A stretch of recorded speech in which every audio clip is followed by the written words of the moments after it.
things that I noticed about this assignment is that we need additional Ethernet adapters in order to complete the public, web, sales, and mail zones. So one of the things that you want to do is you want to go to your firewalld and make sure that it's shut down. And once you go to your firewalld, you want to go into the settings. In the settings, you'll come across the add new hardware portion. And when you go to add new hardware and you click on that, you'll see network adapter.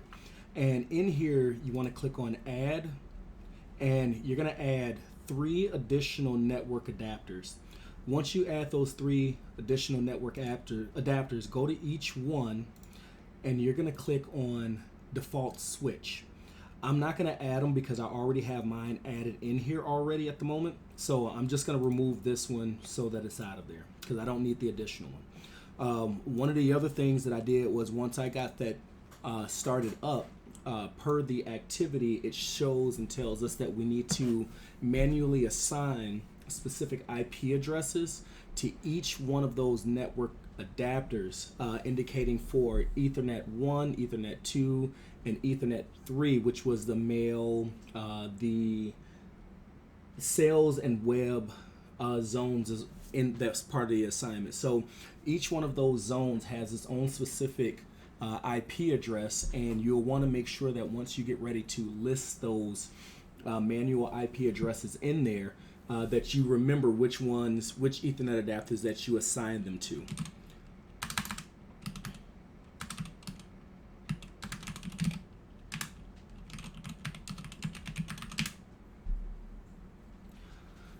So to save myself a little bit of time, you know that there's multiple ways that we can do things in Linux.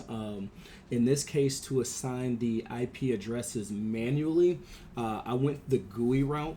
And once I got into the GUI, I clicked on the network settings for one of the Ethernet adapters that's in here, and just make sure that when you log in that you see all 4 of your Ethernet adapters. So if you look at the activity, you see that it says Ethernet 1, Ethernet 2, Ethernet 3, and then you have Ethernet 0, which is the one that was originally on there. It doesn't matter which ones you click on, just click on wired settings. Once you click on wired settings, it'll bring you into the properties for the network adapters. So once you get into the properties for the network adapters, click on the settings wheel, and then you'll switch over to IPv4. And once you switch over to IPv4, you'll click on manual, and then you'll add your 3 settings for your network.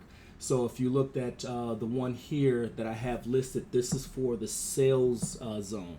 And if you look at the activity, the sales zone says that you're supposed to specify this IP address for Ethernet 2.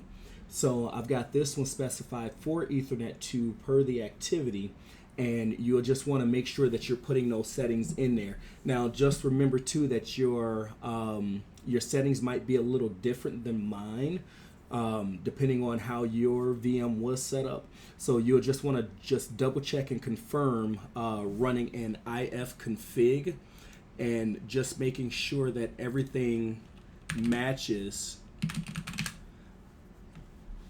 each other Ethernet adapter on the network. So if you look at here, this was the one that was automatically assigned and set up on the VM when we first got it. So this one has a different IP address as the primary, or I'm sorry, as the remaining ones. So we were supposed to specify for Ethernet, you know, let's say the web zone, I'm going to use Ethernet 1 as my web zone. So that, I'm sorry, not my web zone. That one was for my sales zone. So I've got my IP address for my sales zone in here, which is going to be used as Ethernet 1. Then I have my, what is this one? This is my web zone. So my web zone is set for Ethernet 2. And then my Ethernet 3 is set for my mail zone. So just make sure that when you guys are getting ready to start this activity, that you're specifying and remembering which IP address is assigned for which zone. And you should be ready to rock and roll and install the remaining zones on the VM per the activity. If you guys have any questions, don't hesitate to reach out to me.